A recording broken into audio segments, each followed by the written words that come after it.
میں ایک بہت خوبصورت حدیث پیش کر رہا ہوں۔ ایک عورت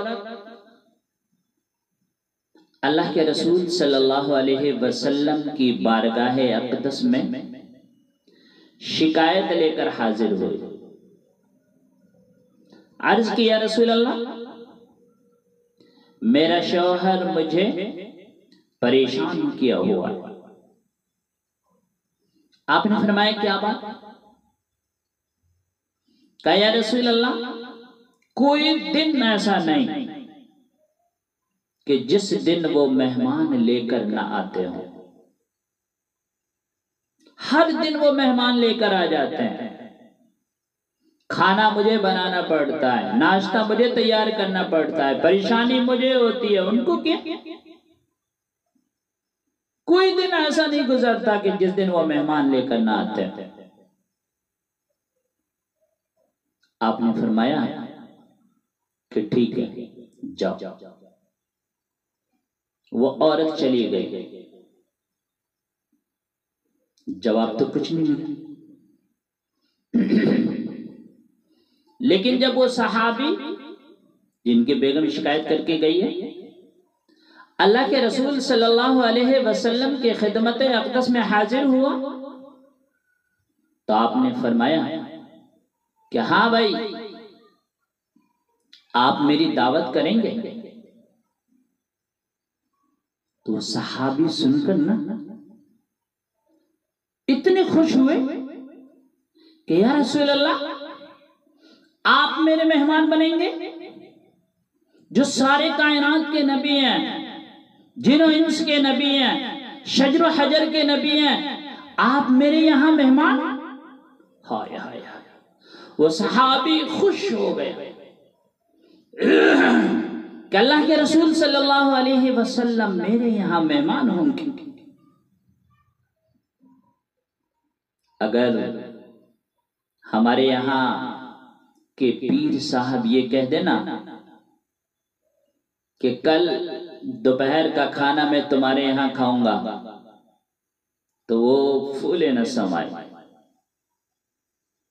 پورے محلے میں شور مچ جائے گا کہ پیر صاحب آ رہے ہیں کھانا کھانے کے لیے۔ اور اگر ایم ایل اے کہہ دے کہ میں آؤں گا تمہارے یہاں کھانے کھانے کے لیے تو پھر تو کہنا ہی کیا۔ اور اگر کسی بھولے بھٹکی بھی کسی منتری نے کہہ دیا کہ میں تمہارے یہاں کل دوپہر کا کھانا کھاؤں گا تو مجھے ایسا لگتا ہے کہ شاید کارڈ چھپوا کر وہ 10 گاؤں میں بٹوائے گا کہ منتری جی ہمارے یہاں آ رہے ہیں کھانا کھانے کے لیے۔ اتنا خوش ہوگا، منتری جی آ رہے ہیں ہمارے یہاں کھانا کھانے کے لیے۔ اور جو وجہ کائنات ہیں، کائنات کے نبی ہیں، خاتم الانبیاء ہیں، فاطمہ کے بابا ہیں، حسن حسین کے نانا ہیں، جن کی طفیل یہ سارے کائنات بنی، جنت کے اعلیٰ باغات بنے، اگر وہ کنی کے ہاں مہمان ہو، سبحان اللہ، کتنا خوش نصیب ہوگا وہ۔ اللہ کے رسول مہمان بنے۔ وہ صحابی گھر گئے، اپنی بیوی سے کہا کہ اللہ کے رسول صلی اللہ علیہ وسلم ہمارے یہاں ہمارے دسترخوان پر تشریف لائیں گے، تم اچھے اچھے کھانے بناؤ، اچھے اچھے ڈش تیار کرو۔ اللہ کے رسول صلی اللہ علیہ وسلم تشریف لائیں گے۔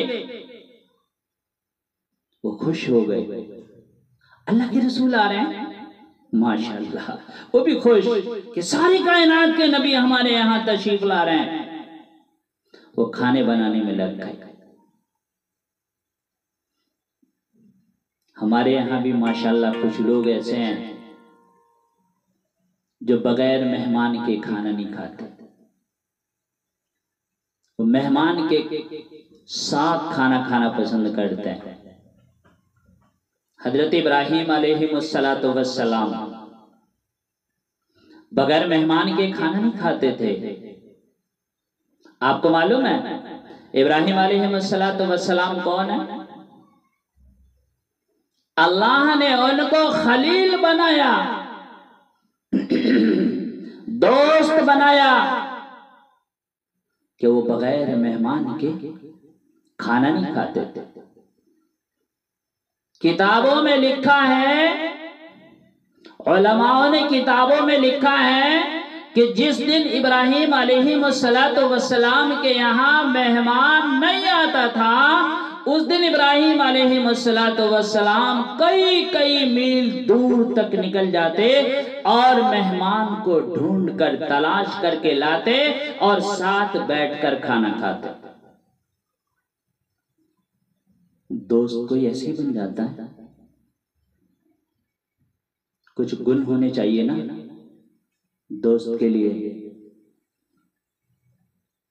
ایسے نبی ابراہیم علیہ السلام کہ بغیر مہمان کے کھانا نہیں کھاتے۔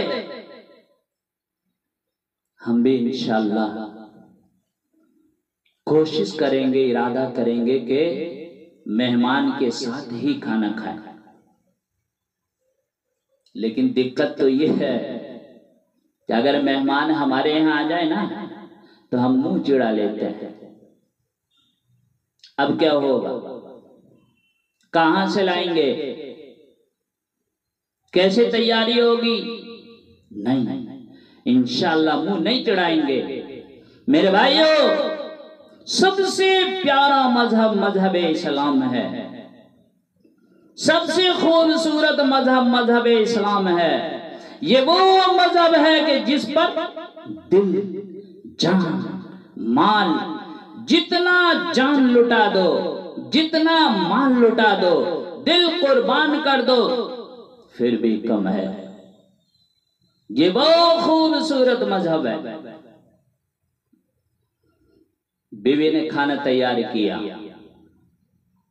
دسترخوان لگایا، دسترخوان پر کھانا سجایا، اللہ کے رسول صلی اللہ علیہ وسلم تشریف لائے۔ جب آپ کھانے سے فارغ ہو گئے تو آپ نے فرمایا کہ جب میں دروازے سے باہر نکلنے لگوں تو اپنی بیوی سے کہنا کہ میرے پیچھے دیکھے۔ کہاں دیکھے؟ میرے پیچھے دیکھے۔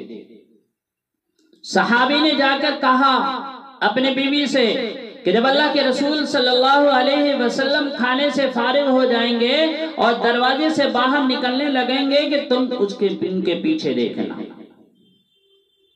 کہا جی ٹھیک۔ جب اللہ کے رسول صلی اللہ علیہ وسلم کھانے سے فارغ ہو گئے اور آپ دروازے سے باہر نکلنے لگے تو بیوی نے کیا دیکھا کہ اللہ کے رسول صلی اللہ علیہ وسلم جب دروازے سے باہر نکل رہے ہیں تو آپ کے پیچھے سانپ بھی ہیں، بچھو بھی ہیں، کیڑے بھی ہیں، مکوڑے بھی ہیں اور دیگر تکلیف دہ جانور بھی ہیں جو اللہ کے رسول صلی اللہ علیہ وسلم کے ساتھ ساتھ نکل رہے ہیں۔ وہ دیکھ کر بے ہوش ہو گئے، حیران ہو گئے۔ وہ صحابی آئے کہ کیا ہوا؟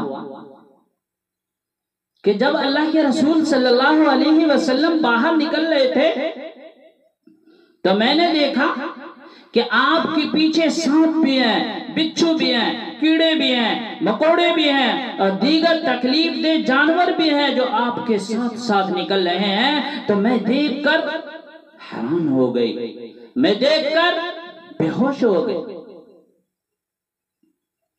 جب وہ صحابی اللہ کے رسول صلی اللہ علیہ وسلم کی خدمت اقدس میں حاضر ہوئے تو عرض کی یا رسول اللہ، میری بیوی نے یہ دیکھا ہے۔ تو آپ نے فرمایا اس صحابی سے کہ جاؤ اپنی بیوی سے کہہ دو کہ جب کوئی مہمان کسی کے یہاں آتا ہے تو اس اور کھانا کھا کر واپس لوٹتا ہے تو اس کے ساتھ بلائیں، مصیبتیں، پریشانیاں، دکھ، درد، غم سب ان کے ساتھ جاتی ہیں اور وہ گھر پاک ہو جاتا ہے۔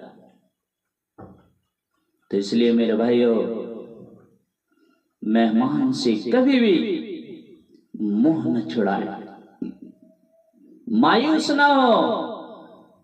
اللہ کے رسول کی حدیث ہمارے لیے نمونہ ہے کہ مہمان جب بھی آتا ہے ہمارا گھر پاک ہو جاتا ہے۔